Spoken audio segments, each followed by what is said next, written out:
Esta es otra edición de Aquí y Ahora, podcast auspiciado por PAG Law, especialistas en Venture Capital en América Latina. Nuestro anfitrión, como de costumbre, es su creador y fundador de PAG Law, Juan Pablo Capello. El medio más influyente en el mundo de la tecnología es TechCrunch. Y fue el mismo TechCrunch que nombró a Hernán Fernández como uno de los líderes de opinión e inversionistas más influyentes en el ecosistema de startups de América Latina.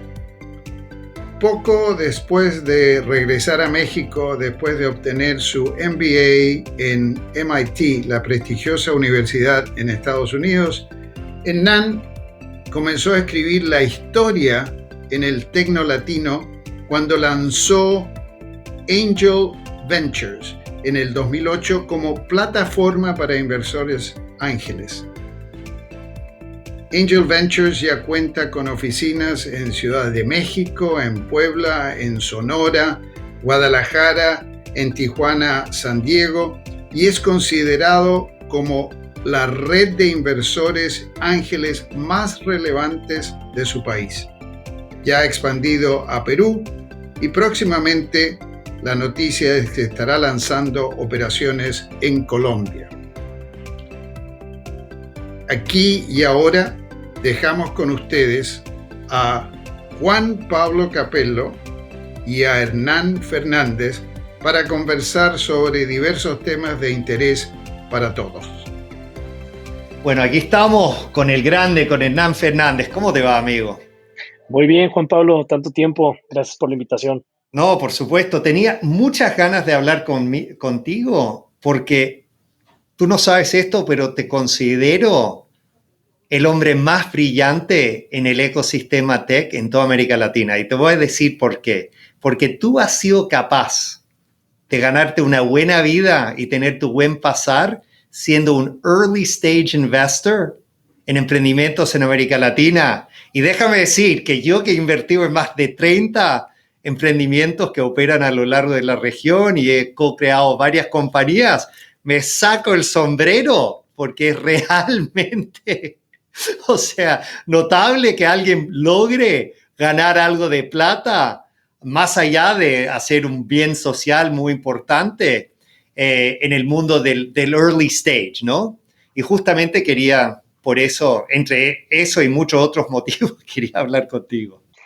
No, hombre, mil gracias. Me halagan tus palabras. Me vienen a la mente dos cosas. La primera es que te tengo que presentar a más gente. Sin duda hay mucha gente, creo que haciéndola bien y Sí. making a name for No, themselves. Yo lo sé. Y la segunda, bueno, se lo debemos todo a una esposa que trabaja mucho. Yo pensaba que me iba a decir, no sabes esto, pero heredé un chingo de plata hace unos años atrás. No, mentira.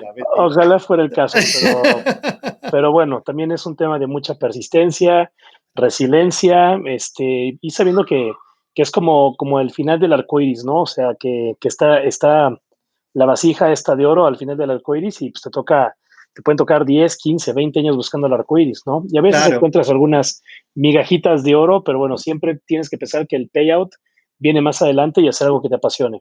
No, mira, y la verdad, yo creo que nos conocimos justo cuando tú estabas saliendo de tu MIT, de tu MBA de MIT, ¿no? Sí. Que era alrededor del 2000, hace como 10, 11 años, ¿no? Yo salí en 2007, entonces ya vivió 13 años. Pero sí, arrancamos en Yale hace 11. Entonces, por claro. Ahí. Exacto. Y de alguna manera tu timing, o sea, particularmente en México, tu timing, o sea, casi mejor imposible, porque la realidad es que México en aquel entonces, o sea, dado el porte del mercado, estaba bastante atrasado en el mundo de emprendimiento y innovación y tecnología, ¿no? O sea, veías unos mercados como el de la Argentina o de Chile con el apoyo del gobierno de Startup Chile, que estaban bastante avanzados. Y la verdad, tú has sido uno de los pioneros en México y particularmente apoyando el tecno latino pero con mucho apoyo hacia los startups y las compañías levantando su primer capital institucional. ¿Por qué no hablamos un poco de eso, de esa evolución en México? Porque lo cierto es, fuera de Colombia, diría que México es el mercado que más ha avanzado en los últimos 5 años. O sea, solamente digo Colombia porque la verdad, o sea, es impresionante con Rappi por el porte de mercado, la cantidad de unicornios que han salido de esa plaza en los últimos par de años, pero es muy notable como México realmente al día casi, no quiero decir de la noche a la mañana, pero en unos pocos años, después de Brasil, me parece tomó lo que debería haber sido su puesto siempre, que es de ser la segunda plaza más relevante para el mundo de tech y de venture capital en la región. No, total. Mira, yo arrancaría por decir que también una anécdota nuestra era que todos los caminos, que eres como el mago de Oz, ¿no? Buscabas a alguien que supiera apoyarte en temas legales, ¿no? Cuando en la región no habían llegado los convertible notes, Exacto. ni hablamos de los CEF y demás, todos los caminos apuntaban al gran Juan Pablo Capello, ¿no? Bueno, gracias. Entonces, bueno, somos andadores de 1000 batallas.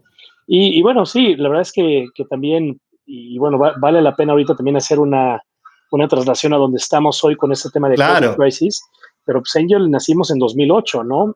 Claro. Justamente saliendo de la recesión, ahí creo que viendo en retrospectiva tuvimos mucha suerte en el sentido de que identificamos en aquel momento lo que tal vez no teníamos tan claro que iba a ser un angel investor en América Latina, ¿no?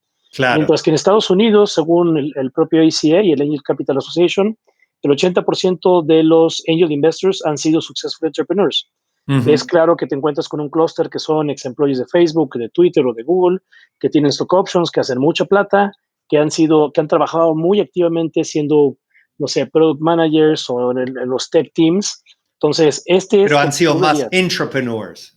Han sido muchos entrepreneurs, pero bueno, se comparte la riqueza y tienes ese wealth para invertir en la siguiente sesión de startups, ¿no? Y eso en América Latina, pues claramente estaba muy rezagado.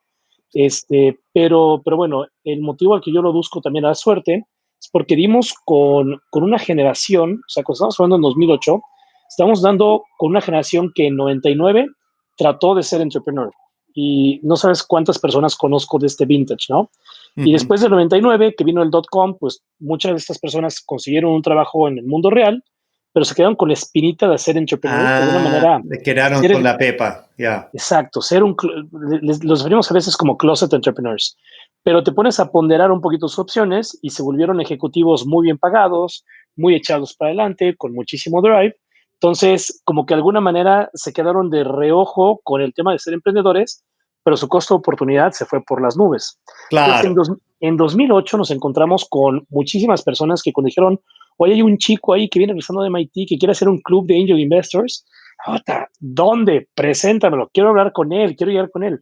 Entonces, era un tema de word of mouth que fue súper interesante porque me escribía gente que yo decía, bueno, ese tipo estaba en mi top list de pedirle trabajo si las cosas no funcionaban, ¿no? Te hablo de heads de tech companies, te hablo de heads de private equities, te hablo de heads de consultores, investment bankers, sí, que tenían este disposable income, que era gente que le ha ido bien en la vida porque eran ex-entrepreneurs o tenían este tema de drive y que por primera vez, yo te diría que en América Latina estaban viendo a una startup como parte de una inversión en un portfolio.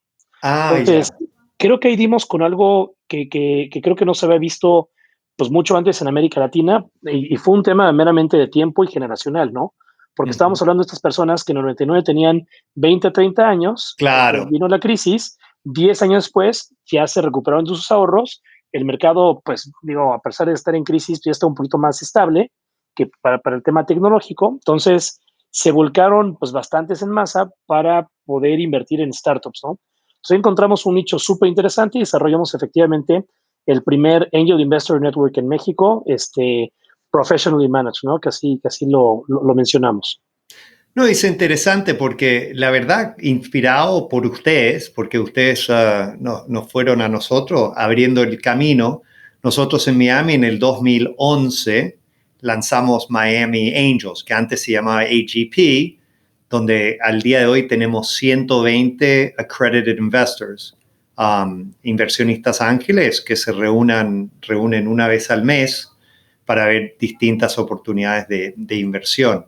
O sea, y entiendo, o sea, lo que tú dices, professionally managed, porque claro, el primer año nosotros lo hicimos al pulmón, y la verdad tocamos un techo muy rápido, ¿me entiendes? O sea, no éramos capaces de escalar y brindar buen servicio y traer buenos deals a la mesa porque lo veníamos haciendo part-time. ¿Tú tenías claro desde un principio que tenía que ser professionally managed? No tenía idea, pero no tuve opción. No, la verdad es que, bueno, un poquito digamos, como arrancó Angel Ventures, igual mucha gente no lo sabe, pero fue justamente en MIT. Pues, a ver, tuve la oportunidad de estar en uno de los mejores clústeres de emprendimiento y pues tirabas Claro. una piedra, había un inventor, te ibas a los happy hours del Media ¿Y Lab. cómo es el Ideas Lab? ¿Cómo es ese? Está el Idea Pitch Competition, el Eso, Media Lab, bueno, o sea, claro. se respira ecosistema emprendedor ahí, ¿no? Entonces, Bueno, claro. y tenías literalmente Mark Zuckerberg a la vuelta Bueno, a la sí. esquina, ¿no? En aquel entonces. De hecho, yo me suscribí a Facebook todavía con mi email de MIT cuando era una comunidad cerrada. Ah, Se claro. llamaba The Facebook en mis The épocas. Facebook, Se llamaba exacto. Sí, Sí, porque primero sirvió a Harvard, luego creo que como a 4 universidades, incluyendo MIT, sí. y ahí, pues bueno, yo tengo mi cuenta de Facebook vieja. De Sí, pionero. Es total, casi total. como la tarjeta de Amex que dice Exacto. Charter Member. Bueno, pues así justamente me pasó. Pero bueno, la realidad es que era un ecosistema pues, tan dinámico, tan diverso, súper entretenido, que pues, me vinculé con la comunidad emprendedora, pues, con muchos mexicanos, muchos latinos, y pues constantemente hablabas a casa, ¿no? Y con tus propios amigos, Claro. es que estoy en un lugar impresionante, están inventando, ya sabes, como el cloak de invisibilidad, como usa Harry Potter, o sea, cosas increíbles. Y pues mucha gente en México me decía, oye, si encuentras alguna oportunidad de meterle dinero a algo, pues avísame, vamos, cómo lo hacemos, cómo lo estructuramos. Se empezó a correr un poquito ahí, ¿no? Ahí la verdad, pues bueno, hoy Camilo, mi co-managing partner es de MIT, Alberto Ocio, con el que también arrancamos en su momento la red de más Angel Ventures, Sí. también es MIT. Entonces, la verdad es que Angel Ventures sin duda fue born in MIT, ¿no? Y esa es una realidad. Y pues bueno, una cosa fue llevando a la otra y cuando regresé a México, que fui un consultor miserable, ¿no? Pues estaba daydreaming con lo que pasaba en MIT y me seguían llegando correos, ¿no? Me seguía llegando el mailing list de todo lo que me suscribía en MIT, de Venture Services, de los Business Plan Competitions, etcétera. Y la gente aquí en México me buscaba. En algún momento pues, sí dije, ¿y qué pasa si tratamos de juntar el hambre con las ganas de comer, como se dice en México Claro. coloquialmente? Y literalmente arrancamos presentando a diferentes como partes por mail. Y en algún momento dijimos, oye, ¿y si buscamos hacer un modelo de negocio con esto? Entonces de ahí nació un poquito la iniciativa de Angel Ventures, ¿no? Entonces dijimos, le pusimos una fecha, un lanzamiento, creamos una página, de ahí salí de trabajar ya porque esto me ocupaba muchísimo tiempo y tuvimos que tomar esa decisión estratégica. En 2009 efectivamente lanzamos, digamos, al público masivo Angel Ventures, ¿no? Entonces, it's been a good ride, no me quejo, con muchísimo aprendizaje, ups and downs. Pasamos de administrar la red de Ángel a manejar el primer fondo de coinversión y Sí. hoy ya evolucionamos a ser un proper VC fund, ¿no? Entonces, Claro. con todos los aprendizajes y mucho bagaje sin duda por compartir. Oye, y hablando de, o sea, Angel Ventures nace en momento de crisis, ¿no? Justo saliendo de ese, cuando el mercado de venture y todo estaba tocando fondo, y particularmente en México, ¿no? Hay ese refrán que la historia no se repite, pero sí rima. History doesn't repeat itself, but it rhymes, ¿no? Ahora estamos 10 años después, 11 años después, y estamos en otra crisis, ¿no? O sea, pasando por esta pandemia, muy distinto a lo que fue el crisis del 2000, pues del dot bomb, donde el mercado de tecnología y todo explotara la burbuja, el 2008, 2009, 2010. Fue un poco un crisis del sector financiero, pero que le pegó al todo el ecosistema tech durísimo. Y ahora estamos viendo una pandemia que no respeta, tú sabes, las fronteras, no respeta los sectores económicos, etc. ¿Tú cómo ves la oportunidad en México al día de hoy y cómo está reaccionando el ecosistema de innovación y de tecnología y de emprendimiento ahí en México? Porque claro, ustedes, y lo bueno es que en general cuando hablo con alguien te estaría preguntando acerca del DF, por ejemplo. Pero sé que ustedes tienen oficina en el DF, en Puebla, Sonora, Guadalajara, Tijuana y no sé dónde más, ¿me entiendes? Sí, correcto. Sí, técnicamente esas oficinas operan más virtual, o sea, pero nuestro footprint como tal está en Guadalajara, que tenemos una Ya, oficina súper ocupada, otra en Lima y otra en Bogotá. Entonces ya ya. también abarcando los países de la Alianza del Pacífico, ¿no? Y bueno, pronto esperemos en Chile. Eh, Y claramente, cuidado con los chilenos, pero cuidado. sí, no, Yo lo puedo decir sobre mi país son natal. bravísimos. No, mentira. Tengo mi socio Por argentino, ejemplo. entonces ya me advirtió. Pero Pero nada, bueno, la verdad es que, a ver, son tiempos difíciles, ¿no? Y creo que sobre todo lo más complicado es tratar de hacer algo de sentido con ujú, tanta incertidumbre, ¿no? claro, Que eso le da miedo a los inversionistas y claramente, pues, es una cadenita que tienes que cuidar de dónde se puede dar el eslabón roto, ¿no? Si lo vieras en cuanto a un libro de texto, tendrían que ser buenos momentos para emprender, ¿no?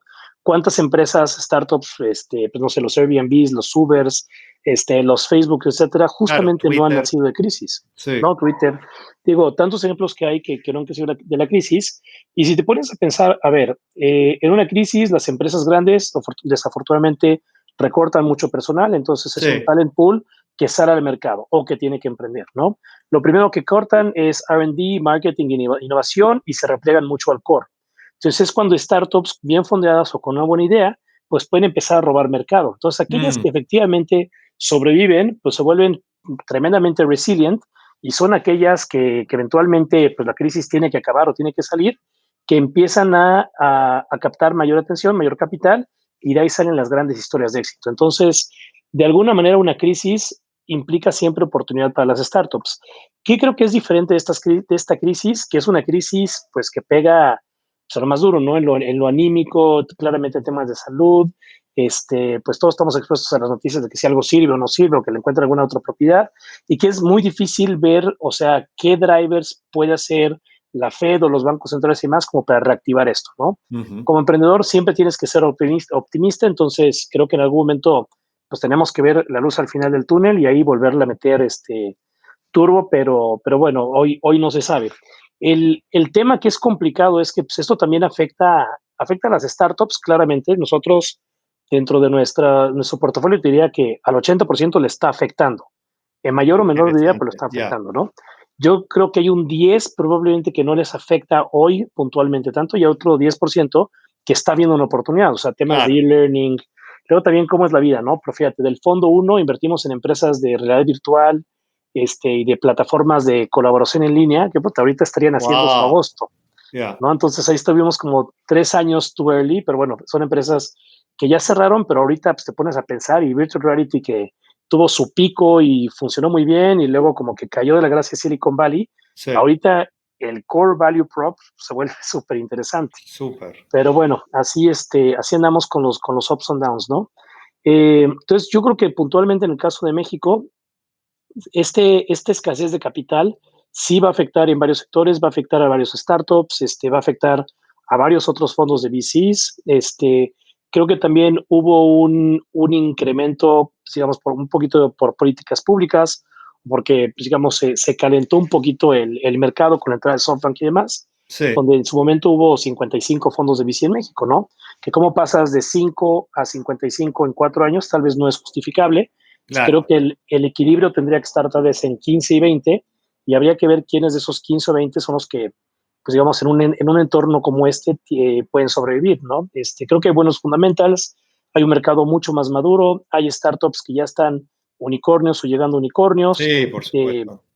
y creo que de alguna manera, pues se juntó en Latinoamérica el tema del grow at any cost que pasó el año Mm, pasado, pues entra con esta realidad de choque de que ahora the name of the game se llama profitability, ¿no? claro. Entonces, pues la verdad creo que es un buen correctivo para la región donde de alguna manera pues estábamos jugando muchísimo a un tema de futurología y yo lo veía como la papa caliente, ¿no? Es agarrar Sí. una evaluación y se lo pasas a otro una evaluación. Yo creo que ahorita, pues sí, las startups tienen que empezar a replegarse mucho más en sus core values y en realmente cómo hacer de este tema un tema profitable, porque ya no es tan seguro que vaya a haber alguien upstream en la cadena de financiamiento que pueda pagar una evaluación, no sé, ridícula, y que hagas dinero hacia todos los que estamos downstream, ¿no? Entonces, sí son tiempos para ser mucho más selectivo, Sí. cuidar bien el portafolio. Creo que va a haber oportunidades, pues, pues como todo en la vida, ¿no? Habrá algunas startups que puedan sobrevivir o pivotear y que puedan encontrar algún nicho que se adapte a lo que va a ser el new normal, que pues nadie sabemos cómo se va a ver Ujú. ese new normal. Entonces, too early to tell, hay que ser optimistas, hay que tener paciencia, hay que preservar cash, y hay que empezar a ver cuáles son esos atisbos de lo que va a acabar siendo ese new normal. Sí, no, es interesante, tú sabes, ese punto que tú haces, que es back to basics, de alguna manera, o sea, rentabilidad, ventas y no tanto vender humo y estar en esa bicicleta en que, oye, cada año, año y medio tienes que levantar plata, una valorización, no sé, por lo menos 3 veces por encima de lo que fue tu valorización hace un año, ¿no? Um, eh, Sí, porque una cosa que yo le venía diciendo a los emprendedores desde hace un par de años, pero era obviamente muy difícil porque todos sabíamos que en aquel entonces el monto invertido de capital de riesgo en América Latina estaba duplicó en el 2018 y volvió a duplicar en el 2019. Obviamente había un efecto SoftBank muy importante en esos números, pero eso es la realidad que los emprendedores están viendo y no lo sé, los que hemos tenido más tiempo en esta cancha de batalla nos veían un poco como los dinosaurios, que no entendíamos esta, entre comillas, nueva realidad, ¿no? Um, pero quiero hablar un poco del tema de las salidas, ¿no? Porque un tema que me preocupa en general a lo largo de toda la región y particularmente en México es la falta de salidas, ¿no? O sea, en los Estados Unidos uno ve un anuncio casi continuo de compañías tech que están siendo adquiridas por entre, no sé, 25 a 250 millones de dólares. Eso es el rango donde hay el 80-90% de las salidas en los Estados Unidos.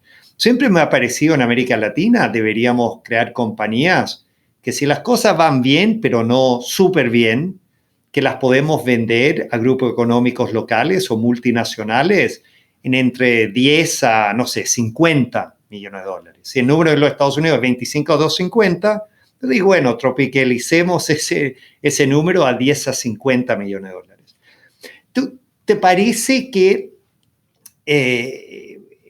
esto va a hacer que los emprendedores de verdad empiezan a pensar un poco más en como tenían que pensar emprendedores hace 10 años atrás, en que, oye, capital va a ser más escaso, déjame pensar mucho más en cómo puedo llegar a la rentabilidad y déjame pensar desde una temprana etapa en la compañía de quiénes podían ser los posibles compradores de mi empresa? Sí, o sea, creo que es una excelente pregunta y invita bastante a la reflexión, ¿no? Sí creo que ya muchos emprendedores están viendo que, así como en 2008 sacó Sequoia Ripple Claro, Times, creo que también hasta vez me preguntaban, oye, ¿qué piensas de SoftBank? Y diría, no, pues a ver, SoftBank 2020 o SoftBank 2019, ¿no? O sea, en 2019 les quemaba el dinero y pues eran el unicorn maker y invirtieron no sé cuánta de esa plata en Brasil. uh-huh. Siendo, y hay una lección interesante hablando de los viejos, ¿no? El tema de Brasil conquistando la TAM también se trató en 2009, con los Sequoia, Claro, los Axels, los Flybridge y todos estos, de repente le metían a compañías como Netshoes, Que Canto, Pez Urbano, etcétera, y decían, pues aquí hay una ronda de 30 millones de dólares que en 2009 nunca se había visto, ve y conquístate México, ¿no? Y la verdad es que llegaron muchos de ellos, no voy a decir la mayor, todos, pero con cierta arrogancia, ¿no? Y veían a sus pares sí. mexicanos que tal vez eran la mitad, que ellos estaban valorizados en ese momento tal vez en 100 millones de dólares, no vámonos a un tema alto, y que de alguna manera, perdón que hay perros aquí, en el No, roof. cero problema. Y que de alguna manera, pues decían, $100 millones, valía la empresa en Brasil, llegaban con su par mexicano, que tal vez tenía la mitad de números, de mitad de tracción, querían comprarlo por $2, $3 millones, ¿no? Entonces, Impresionante. eso generó un rift importante, y creo que, pues, de aquella generación como de startups brasileñas, pues no muchas hoy quedan, ¿no? O no, ninguna de ellas es como un darling. Hoy Sí, se va a poner más interesante, donde sí tienes a los Nubanks, a los Creditas, a todos estos, con renewed watches, ¿no? Cortesía en gran medida de SoftBank, que también vienen por México, ¿no? Entonces, creo claro. y espero que varios hayan aprendido la lección y que estén llegando con cosas, pues, un poquito más asequibles, ¿no? Pero antes querían comprar algo que, de nuevo, en tracción y en consumidos y demás, era tal vez la mitad, lo querían comprar en, no sé, un 3-4% del valor total de la compañía, será unfair, ¿no? Entonces, cualquier Claro. cosa hacia arriba de eso tendría que ser mejor. Sí creo que el Y es tema de la salida... interesante, perdona que te interrumpa, pero claro, la gran ventaja que tiene México es que it's a big prize. Y el problema con todos los otros países de América Latina, menos Brasil, que tú y yo sabemos eso, Brasil, como se dice, is not for amateurs. Sí, Que total. Brasil, la verdad, para el de habla hispana es un mundo totalmente aparte y distinto. Pero claro, o sea, el problema si tienes en Chile, Argentina, hasta en Colombia, es que los mercados son relativamente pequeños y México está solamente por el porte del mercado y por su cercanía a los Estados Unidos, it's a big prize. Total. No, y digo, es OCD, es digamos, Banco Central Independiente. Sí, Claro, México es a big prize, ¿no? Entonces, de alguna manera, sí, el emprendedor chileno o el argentino incluso, pues saben que se tienen que salir de sus países a la brevedad. Y sí, México tiene ese también complacent, sin un mercado tan grande como el brasileño, ¿no? Que eso es justamente lo que nosotros tratamos de hacer con el Fondo Pacific Alliance. Lo que vimos es que hay este trade lock, que es México, Chile, Colombia y Perú, que si lo sumas es un mercado de $2.4 trillion y wow, 230 millones de personas, que es más grande que Brasil bajo cualquier métrica. Y estas partes de Spanish Speaking Latam sí se integran mucho mejor, ¿no? Entonces, lo ya, que pasó con Corner Shop, que fue Made in Chile, pero el Breakout Market es México, Rappi, que es Made in Colombia, Breakout Market es México, estamos más bien buscando seguir esas tendencias, ¿no? Y ahí mm, iba a ser interesante porque, como bien dice uno de mis colegas, no ha habido una sola startup brasileña que haya sido exitosa expandiéndose fuera de Brasil. En cambio, sí hay ya varias empresas multi-Spanish speaking Latam que se están integrando de una mejor manera y que están dando, digamos, como mejor que hablar. Entonces, la pregunta es, ¿quién va a ser el ganador y quién potencialmente podría estar hacia arriba del ciclo para poder hacer estas ofertas, ¿no? Lo que me preocupa del caso puntual en México es que sí, creo que los corporativos en México no están listos para pagar premium, o pre-COVID no claro, estaban listos para pagar premium, ¿no? Si tenías que toparte con alguna multilatina, pero digo, o sea, dos data points, ¿no? La adquisición de metros cúbicos, que probablemente fue como adquisición, no ronda ni nada, ujú, pero alguien que compró para sacar, digamos, a todo el cap table, fue por $25 millones por 100 en expansión hace 7, 8 años.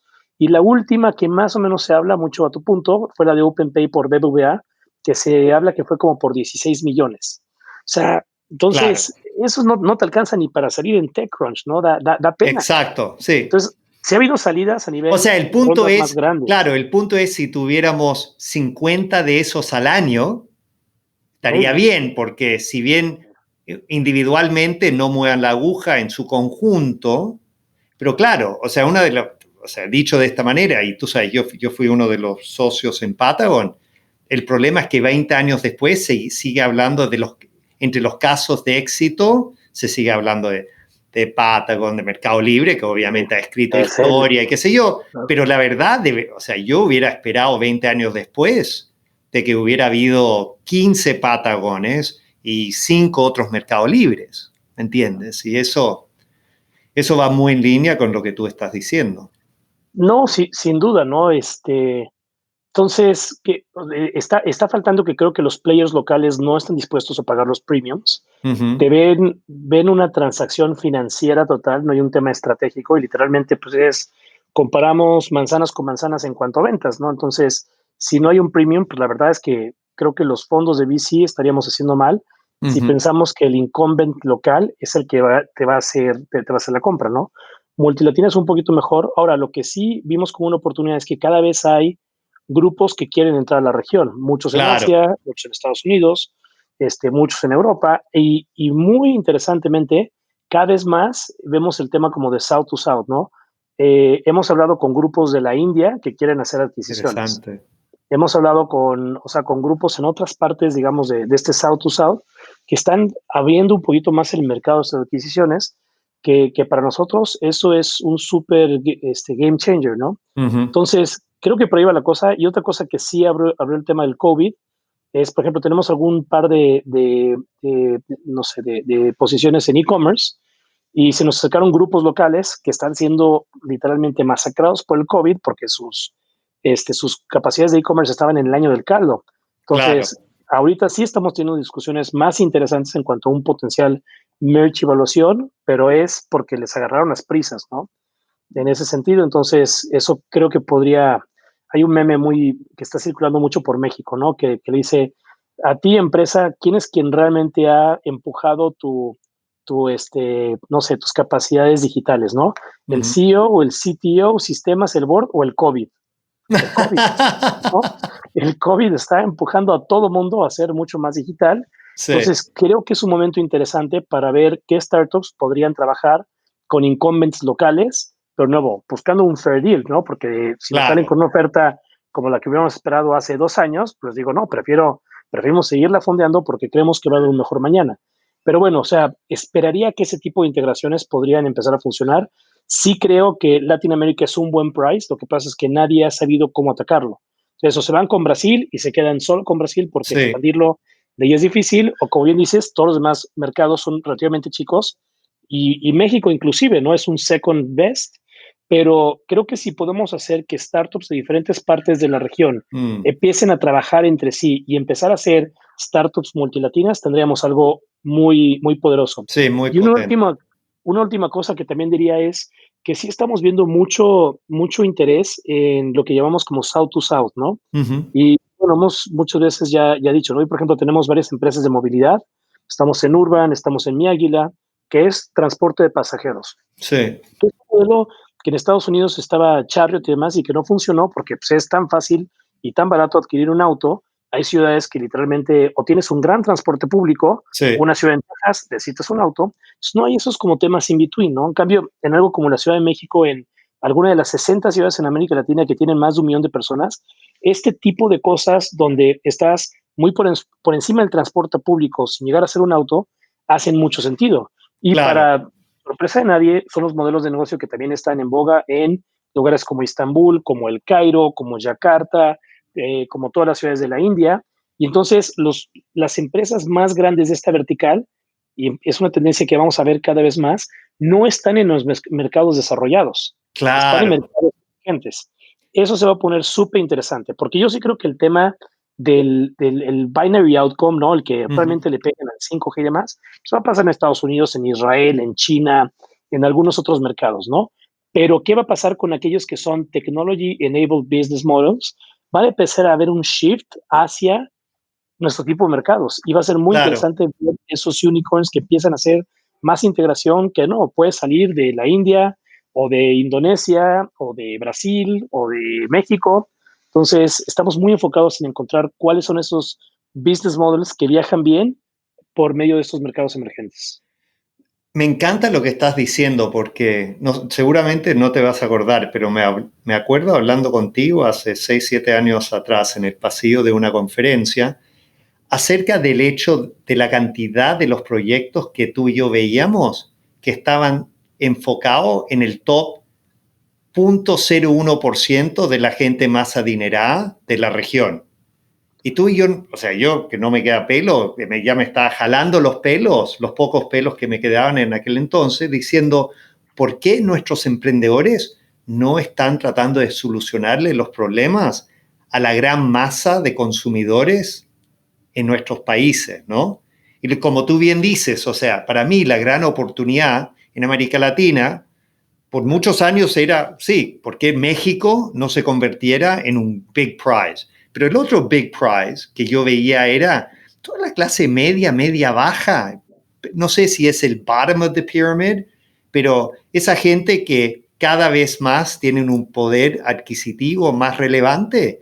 ¿Y por qué no estamos, entonces, si somos, no sé, hay 600 millones de consumidores en toda América Latina y, no sé, casi 400 millones de América Latina de habla hispana, ¿por qué no estamos tratando de crear más compañías para resolverles a ellos sus problemas? Y como tú bien dices, es mucho más probable que un estratégico tech-enabled de la India o de África o de repente de algunas partes de la China tenga una solución, una tecnología o que entienda ese público mucho más que una compañía tech-enabled que viene de los Estados Unidos o de Europa, ¿no? Sin duda, creo que es un tema que vamos a empezar a ver cada vez más, el tema de South to South, ¿no? Sí, Pero sí, es una gran discusión y sí, me acuerdo que platicábamos mucho, no sé, de on-demand ballet service, ¿no? Como lo que pasó sí, con Lux y demás, que dices, o sea, y de repente ves las rondas de fondeo y que todo el mundo piensa que, bueno, it's a thing y se tiran billetazos los grandes fondos de Silicon Valley por ganar ese vertical. Y claro. mientras tanto, pues bueno, en Latinoamérica, o sea, rondas paupérrimas para emprendedores que estaban tratando de resolver programas, o sea, temas para millones, ¿no? Y Sí, ojo que no, ni siquiera creo que se habla mucho del impact investing y, ok, fine, me encanta el impact investing, pero yo sí creo que el VC en la TAM es un bicho diferente. No es el VC con el binary outcome de Estados Unidos o de Israel y demás, que es como una tecnología como muy dominante, ¿no?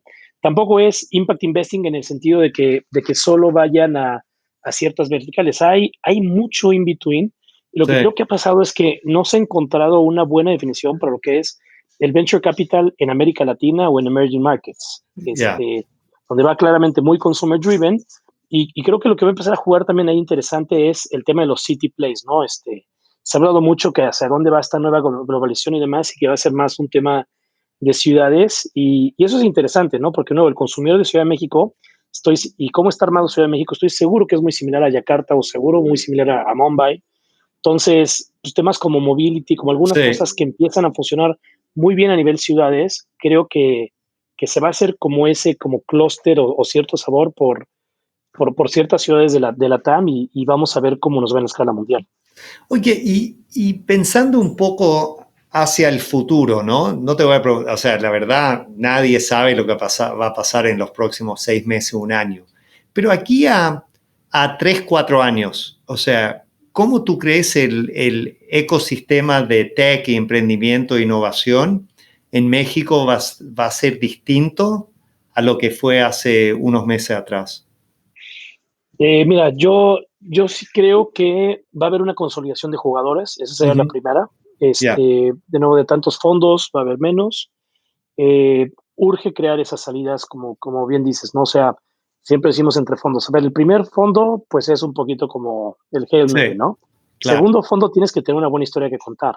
Para el tercer fondo no lo levantas si no fue un primer fondo exitoso o con salidas, sí. ¿no? Entonces, creo que muchos fondos en la TAM vamos a empezar a llegar a ese, digamos, crítico tercer fondo de ver dónde Claro, estamos, ¿no? el momento de la Y, verdad.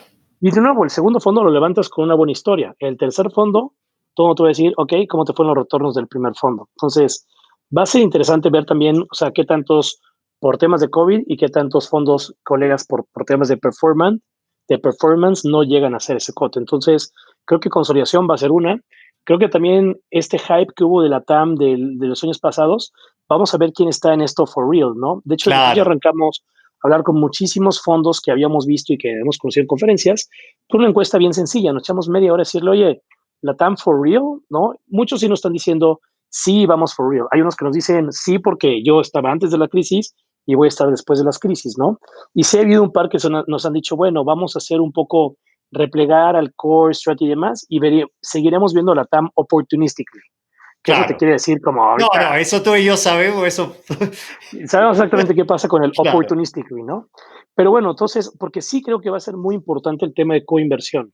claro, Nuestras mejores posiciones en 2009-2008 fue porque logramos hacer una serie A, en ese momento fue Clip, de cerca de $10 millones, con puros fondos mexicanos o puros inversionistas locales.